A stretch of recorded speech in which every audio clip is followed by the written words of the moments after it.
이낙연 당대표의 속개 선언으로 더불어민주당 제12차 최고위원회의를 속개하겠습니다. 제12차 최고위원회의를 속개합니다. 이낙연 당대표의 발언이 있겠습니다. 코로나19로 고통받으시는 국민을 긴급 지원해 드리는 제4차 추경예산안이 어젯밤 국회 본회의에서 통과됐습니다. 우리 의회 사상 최단 기간에 그것도 여야 합의로 추경안이 처리됐습니다. 우리는 양보할 것은 양보하고 수용할 것은 수용했으며 야당도 호응해 주셨습니다. 그래서 여야 합의가 빠른 시간 내에 이루어지게 됐습니다. 국민의 고통 앞에 여야가 협치한 좋은 사례로 남을 수 있을 것입니다. 처리가 최단 기간에 이루어진 것처럼 집행도 최단 기간에 이루어져서 힘들어하시는 국민께 작은 위안이나마 빨리 드리기를 바랍니다. 내일 아침에 고위당정청 회의를 열어 추경 조기 집행 방안을 결정할 것입니다. 협치는 추경으로 본격 가동을 시작했을 뿐입니다. 그것으로 끝나서는 안 됩니다. 민생지원입법, 미래준비입법, 개혁입법도 협치로 그리고 신속히 처리되기를 바랍니다. 김태년 원내대표를 중심으로 선후와 완급을 살려가며 착착 처리해 가기를 기대합니다. 위기라는 이유로 개혁을 미루어서는 안 됩니다. 오히려 위기이니까 개혁해야 하고 할 수 있습니다. 미국은 대공황 속에서 최저임금제, 최저근로시간제를 포함한 사회보장제도를 도입했습니다. 우리는 IMF 외환위기 속에서 기초생활보장제를 도입했고 건강보험 통합과 의약분업을 실현했습니다. 국민의힘 김종인 비대위원장께서 공수처장 후보 추천위원을 추천하겠다고 말씀하셨습니다. 환영합니다. 빠른 시일 안에 추천해 주시기를 바랍니다. 우리는 국민의힘 측의 후보 추천을 기다리겠지만 동시에 우리 당 의원들이 제안한 공수처법 개정안을 국회법 절차대로 심의해 갈 것입니다. 공수처는 민주주의 완성을 향해 가려는 우리의 오랜 수건입니다. 이번에 반드시 구성해 고위공직자들의 범죄를 공정하고 철저하게 수사하고 처리함으로써 민주주의 완성에 한 걸음 크게 나아가야 합니다. 공정경제 3법에 대해서도 김종인 위원장께서는 어제도 반대하지 않겠다고 저에게 거듭 말씀해 주셨습니다. 공정경제 3법도 기업 지배구조를 개선하고 대기업의 경제력 남용을 억제하며 금융그룹의 재무건전성을 강화하려는 우리의 오랜 현안입니다. 우리 경제의 혁신성장을 촉진하고 지속가능성을 높이는 데도 도움을 줄 것입니다. 기업계는 그것이 우리가 가야 할 방향이라는 데는 동의하면서도 구체적 내용에 대해서는 우려하고 있습니다. 우리는 방향을 확실히 정하고 법안 심의에 임할 것입니다. 그 과정에서 기업계를 포함한 관련 분야의 의견도 들을 것입니다. 어제 보건복지부가 발표한 2019년 사망원인 통계를 보면 지난해 하루 평균 38명이 스스로 목숨을 끊으셨습니다. 20대와 여성의 극단적 선택이 높아졌다는 소식에 마음이 몹시 무겁습니다. 코로나19가 장기화되면서 취업난, 재택생활, 심리적 불안, 고립감 등이 영향을 미치지 않았는지 우려됩니다. 이른바 코로나 블루가 우리 곁에까지 이미 와 있는 것으로 보아야 할 것 같습니다. 우리는 코로나19를 방역하면서 동시에 마음의 방역도 강화해야겠습니다. 정신건강을 포함한 의료계와 함께 대책을 서둘러 마련해야겠습니다. 정책위가 정부 및 지자체와 함께 상의해 주시기 바랍니다. OECD 국가 중에 자살률 최하위를 기록 중인 덴마크의 사례에서 배울 것이 많으리라 생각합니다. 덴마크의 1980년 상황은 우리보다 더 심각했습니다. 그러나 지금은 자살률 세계 최저를 나타내고 있습니다. 우리도 그렇게 나아질 수 있다고 생각합니다.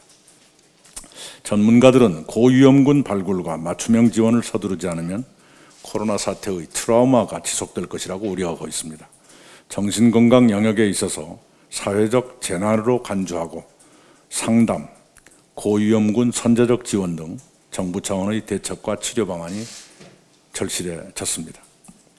우리 사회 어딘가에 케렌시아를 두는 방안도 연구했으면 합니다. 케렌시아는 피난처, 안식처를 뜻하는 스페인 말입니다.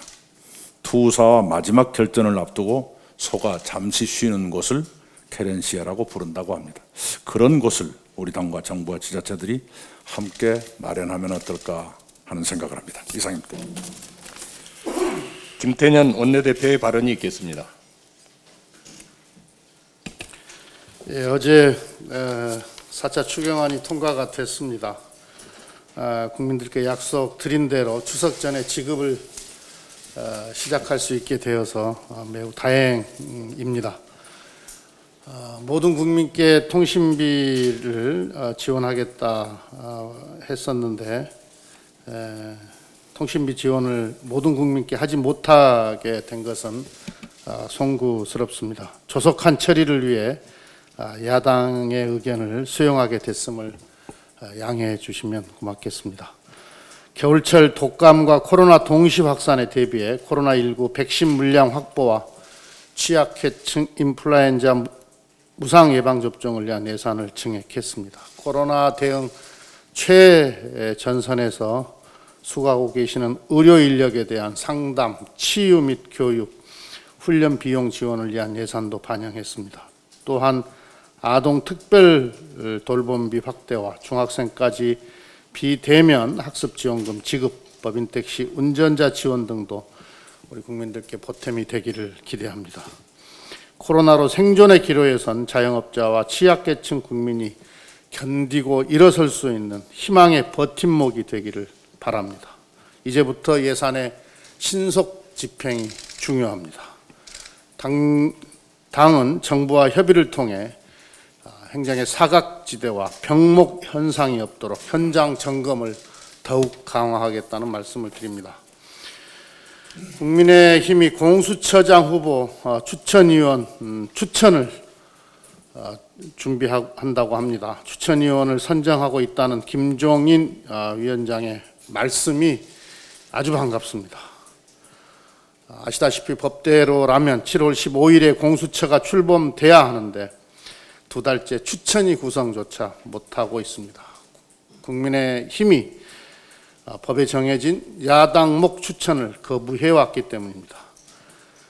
공수처를 위법 상태로 계속 방치하는 것은 국회의 직무위기입니다.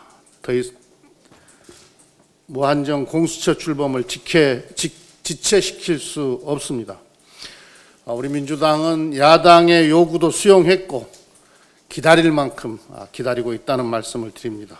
기다릴 만큼 기다렸습니다. 이미 우리 당은 2분의 추천위원 추천을 완료한 상태입니다. 이른 시일 내에 김종인 대표의 말씀도 있고 하니 국민의힘이 추천위원 추천을 완료해 주기를 바랍니다. 야당이 법에 정한 권리와 의무를 행사하지 않아서 법이 무력화된다면 부득이하게 우리 민주당은 법을 개정할 수밖에 없다는 점을 분명히 또 다시 한번 밝혀드립니다. 권력기관 개혁 완수를 위해 공수처가 조속히 출범해야 합니다. 공수처 설치는 검경 수사권 조정, 경찰 개혁과 함께 견제와 균형을 통한 권력기관의 민주적 개혁을 완성하기 위한 핵심 축입니다. 검경 수사권 조정 시행령이 내년 1월 1일부터 시행됩니다. 공수처는 그 전에 처장 임명을 마치고 정상적으로 출범해야 권력기관 개혁을 완성할 수 있습니다. 국민의힘이 하루빨리 공수처 출범의 마지막 퍼즐을 완성하는데, 권력기관 개혁의 마지막 퍼즐을 완성하는데 함께 해주기를 바랍니다. 문재인 대통령의 유엔 총회 기조연설은 한반도 평화와 동북아 미래를 향한 중대한 약속입니다. 전통적 안보와 함께 코로나19와 같은 비전통적 안보 위협에 대응하는 포용적 행동주의가 무엇인지를 전 세계에 보여주었습니다. 대통령께서 제안한 동북아시아 방역 보건협력체 창설은 비전통적 안전보장체계의 새로운 모델이 될 것입니다.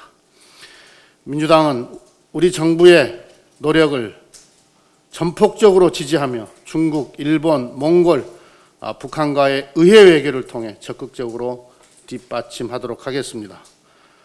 한반도 종전선언에 대한 대통령의 강력한 의지와 국제사회를 향한 지지와 협력 요청도 매우 중요한 일입니다.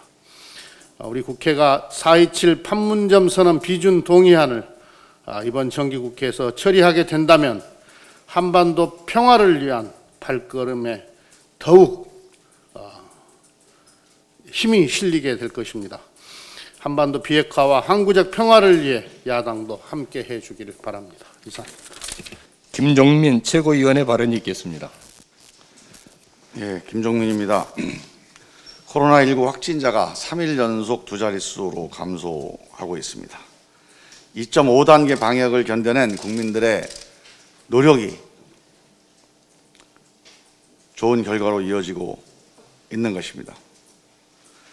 지난 8월 15일 대한민국의 안전을 위협하는 광복절 집회가 우리 사회에 큰 고통을 주었고 그로 인한 교훈도 컸습니다.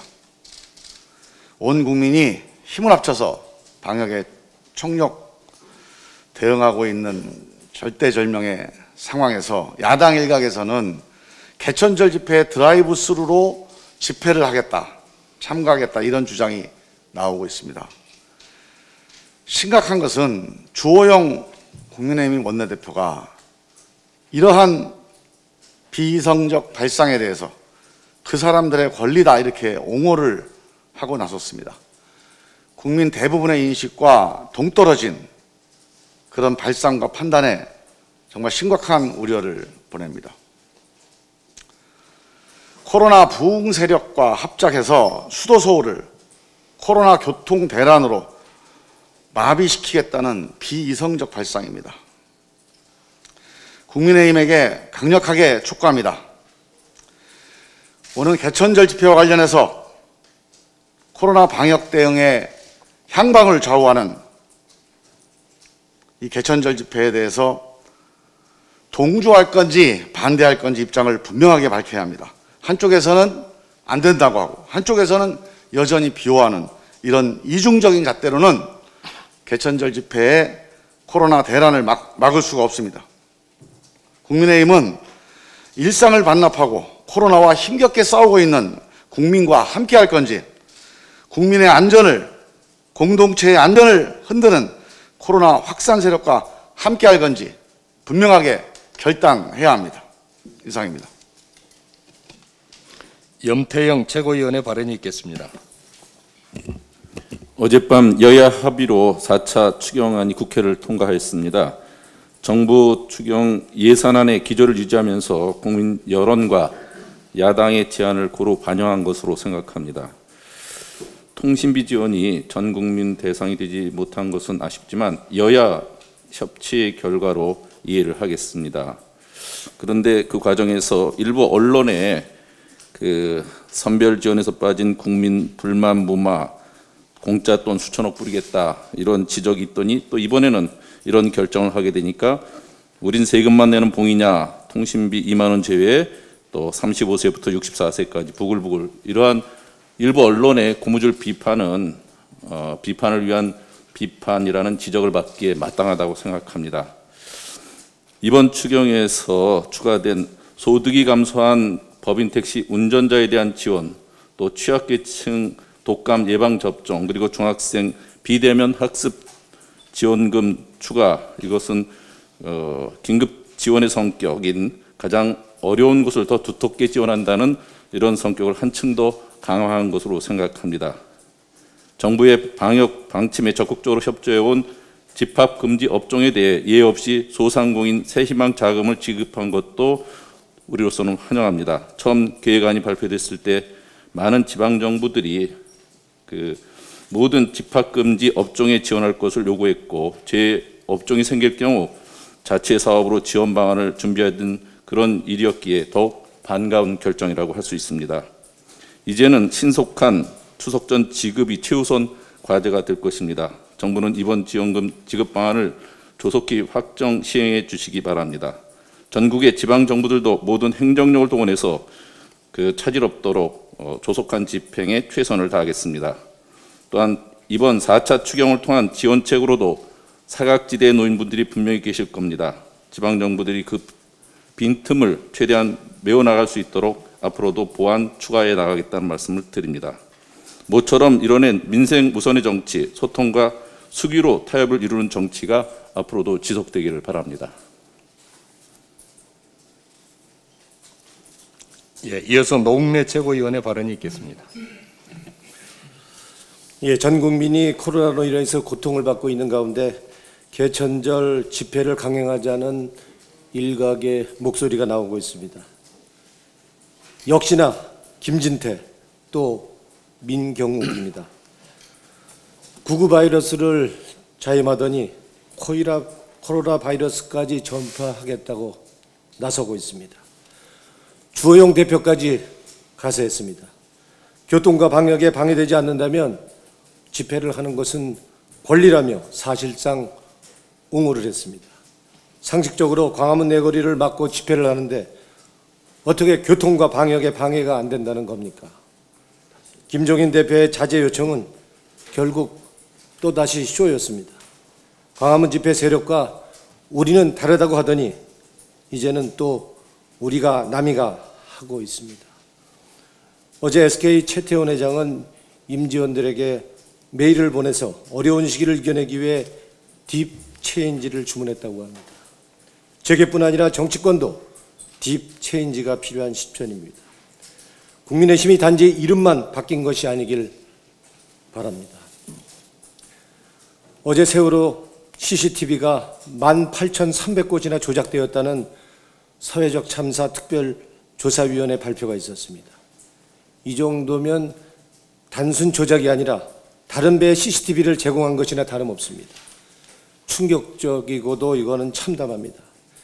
비극이 발생한 지 6년이 지나도록 아직도 우리는 그날의 진실을 모르고 있습니다. 도대체 무엇이 있길래 이리도 감추고 조작하고 묻어버리는 것입니까? 세상에서는 열길 물속은 알아도 한척 세월호는 모른다고 합니다. 잃어버린 7시간과 조작된 CCTV, 이제는 특검을 통해서라도 진실을 밝혀야 할 때입니다. 이상입니다. 신동근 최고위원의 발언이 있겠습니다. 박덕금 의원에 대한 의혹이 점입 가경입니다. 의혹 일자 기자회견을 자청해 외압을 행사하거나 청탁한 적이 없다고 딱 잡아 떼었습니다. 박덕금 의원은 반박 기자회견을 통해서 공개경쟁 전자입찰 제도에서 누군가에게 특혜를 줄 수 있거나 압력을 가하여 수주를 받을 수 없다며 의혹을 전면 부인했습니다. 그러면서 여당의 억측이 사실이라면 여당 스스로 대한민국 입찰 시스템이 붕괴되었음을 자인한 것이라고 말했습니다. 마치 도둑놈이 도둑질한 것이 잘못이 아니라 도둑질을 예방하지 못한 경찰이 잘못이란 식입니다. 해명해도 모자를 판에 조롱을 한 것입니다. 뻔뻔하기가 그지없습니다. 하지만 박덕금 의원이 전자입찰 제도에서 경쟁사의 압력과 불법 담합을 하는 수법으로 회사를 키워왔다는 것이 업계의 얘기입니다. 실제로도 박덕금 의원 가족이 운영하는 해영건설과 파워개발은 이미 2012년 공정위로부터 입찰 방해 행위와 불법 담합 등으로 각각 과징금 9억 5천만 원과 2억 5천2백만 원을 부과받은 적이 있습니다. 박덕금 의원이 공개 경쟁 입찰을 주로 했다는 해명도 앞뒤가 맞지 않습니다. 국토위 간사 시절에 10억 원짜리 공사에 수의계약으로 따냈고 461억 원에 달하는 4건의 공사는 제한 경쟁 입찰로 따냈습니다.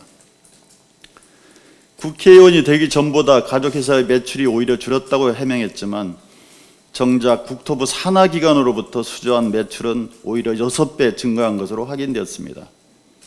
게다가 박 의원은 국토교통위 활동을 하면서 입찰 담합으로 3회 이상 가진금을 받으면 건설업 등록을 말소하는 입찰 비리 삼진 아웃 법안을 무력화시키는 데 앞장선 사실도 밝혀졌습니다. 분양원가 공개 법안에 적극적 반대에 나서 결국 그 법안이 통과되지 않았습니다. 심지어는 환노위에서 산업안전을 강화하기 위한 김용균법을 처리할 때 자신의 상임위가 아님에도 불구하고 직접 회의장을 찾아 법안을 막으려 했다니 기가 찰 노릇입니다.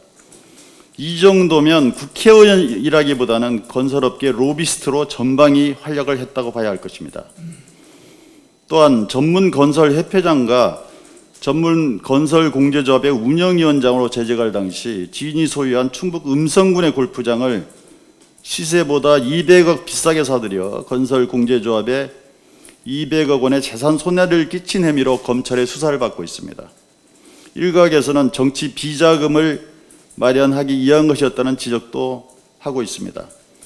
적폐의 끝판왕 박덕흠은 국회의원 자격을 상실했습니다. 하루라도 빨리 의원직을 그만두는 것이 도리입니다. 국민의힘도 국민의 짐이 되지 말고 범죄 종합세트인 박덕흠 의원을 즉각 제명 조치하기 바랍니다.